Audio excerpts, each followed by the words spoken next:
Oi, sejam muito bem-vindos ao primeiro vídeo do canal It's Me Mock.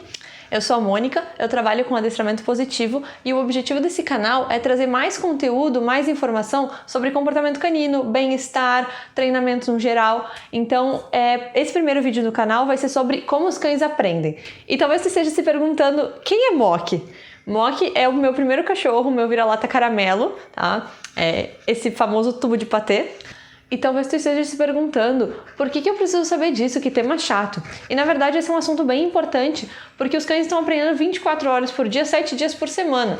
E é isso mesmo, pode parecer loucura, mas é isso mesmo, eles estão aprendendo o tempo inteiro. E não só quando a gente para treinar alguma coisa, ensinar um comportamento ou um truque. Então, por que eu preciso saber como eles aprendem? Para entender se eu estou sendo condizente com o que eu estou pedindo para ele durante todo o dia, fora dos momentos de treino. Então, o que eu quero dizer com isso? Vamos supor que eu estou treinando meu cão para não pular nas pessoas.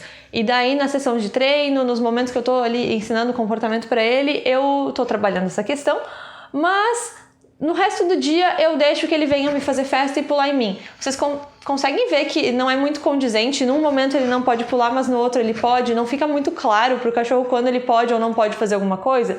Então, por isso que a gente precisa entender como funciona o processo de aprendizagem, para também entender que a gente precisa ser claro com o cachorro e quão claro a gente precisa ser para ele entender o que a gente está pedindo para ele. Nesse vídeo eu vou falar sobre um dos processos de aprendizagem dos cães, e aqui vai um spoiler, não é só dos cães, são de diversos animais, inclusive nós, seres humanos.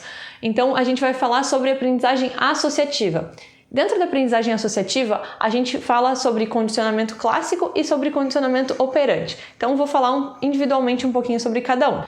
Primeiro eu vou falar sobre condicionamento clássico, que foi descoberto acidentalmente pelo Ivan Pavlov lá em 1890. Isso foi descoberto durante uma pesquisa que ele estava fazendo sobre a salivação dos cães. Então, na pesquisa dele, eles tinham lá um cão, eles mostravam comida para o cachorro salivar. Depois de algumas repetições, o que eles perceberam foi que o cachorro começou a salivar quando ele percebia que o assistente estava trazendo a comida. Ele ouvia os passos do assistente e começava a salivar. Depois de algumas repetições, o que eles perceberam foi que o cachorro começava a salivar quando ele percebia que o assistente estava trazendo a comida, ou seja, quando ele ouvia os passos do assistente. Então, o que eles entenderam? Que o cachorro associou os passos do assistente com a comida. E por isso ele apresentava essa resposta fisiológica, a salivação, quando ele ouvia o estímulo, que eram os passos do assistente. A partir dessa descoberta, eles foram investigar isso mais a fundo. Então o que eles fizeram? Eles pegaram um metrônomo, que é um aparelho que faz um barulho, e começaram a apresentar esse barulho antes de entregar a comida para o cachorro. Após algumas repetições, o que eles perceberam? Que o cachorro fez um pareamento desse barulho com a comida, ou seja, ele começou a apresentar a salivação, que era a resposta fisiológica, quando ele ouvia esse barulho. Um exemplo de condicionamento clássico no treinamento dos cães é o próprio clicker, que é essa caixinha de metal que faz esse barulho.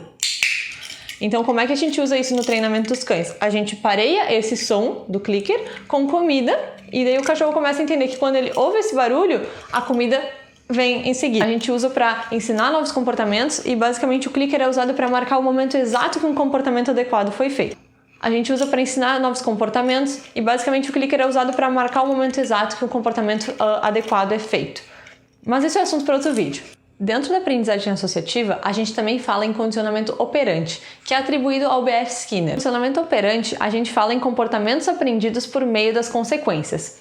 Comportamentos seguidos de consequências agradáveis tendem a se repetir, enquanto que comportamentos seguidos de consequências desagradáveis são menos prováveis de se repetirem. O que aconteceu foi que o Skinner acabou dando nome para essas consequências. Então, as consequências que fazem um comportamento se repetir são chamadas de reforços, enquanto que as consequências que fazem com que o comportamento tenda a não se repetir são chamadas de punições.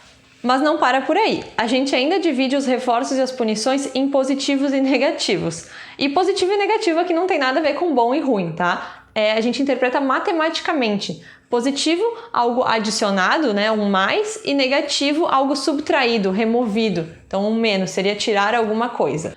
Então, basicamente, as consequências são reforço positivo, reforço negativo, punição positiva, punição negativa. Essas 4 consequências a gente pode colocar em um quadrante para ficar melhor de visualizar, que é chamado de quadrante de aprendizado. Então, basicamente, o reforço positivo e o negativo são as consequências que aumentam a frequência de um comportamento, enquanto que a punição positiva e a punição negativa diminuem a frequência de um comportamento. Então, vou explicar um pouquinho o que é cada um. No reforço positivo, a gente adiciona algo que o cão queira. Então, o positivo é de adicionar, de somar. No reforço positivo, e positivo aqui lembrando que é de soma, a gente adiciona algo que o cão queira. Pode ser uma comida, um brinquedo, um carinho, uma liberação.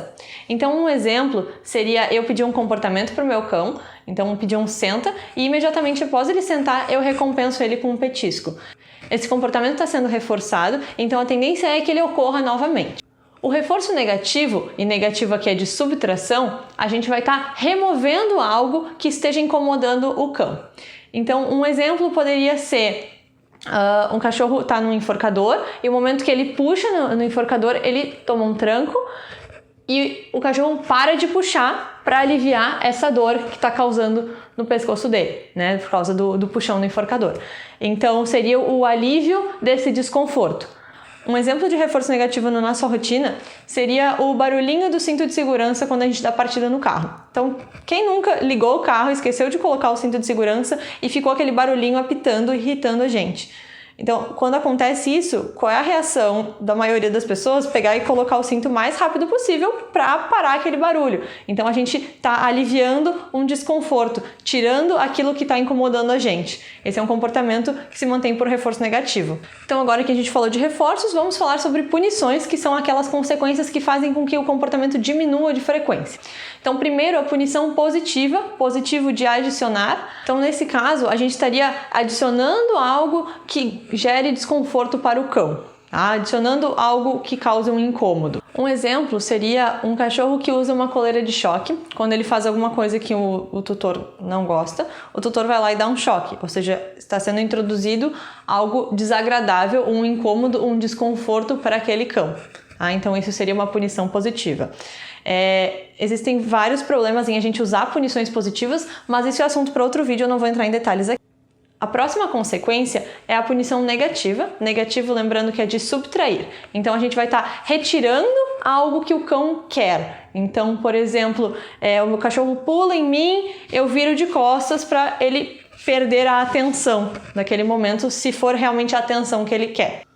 Porque a gente percebe que os comportamentos não estão vindo do além, não estão vindo do nada. O cachorro não está fazendo aquilo do nada. Existe um histórico de reforço que está mantendo aquele comportamento, ou seja, um comportamento reforçado tende a acontecer novamente. A gente só tem que entender qual é o reforçador dessa situação.